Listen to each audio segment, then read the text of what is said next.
दरम्यान या सगळ्या प्रकरणावर मवियानं संधी साधलेली आहे ती टीका करण्याची।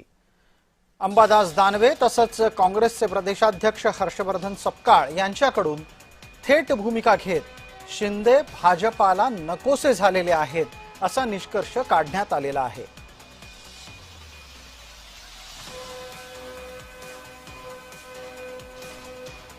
ठीक आहे, पहिली वेळ नाही, याआधी वारंवार अशा स्वरूपामध्ये घटना घडलेल्या आहेत।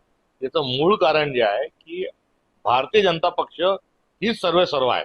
आम्ही इतर कोणाचं काही चालू देणार नाही, खपून घेणार नाही। मोकाट्यानं आमच्या भाजपमध्ये आपले पक्ष सामील करून द्या ही सूचना याही वेळेस देण्याचा प्रयत्न केलेला आहे। आणि सत्ताधाऱ्यांमध्ये सर्व आलबेल नाही। शरीरश्रेष्ठ स्पर्धेमध्ये ज्या पद्धतीनं मी किती बलशाली आहे असं दाखवण्याची जी स्पर्धा असते, शिवसेना आणि भाजप यांच्यामधून त्याच स्पर्धेचं हे दर्शन नित्य नियमाने आपल्याला होत आहे।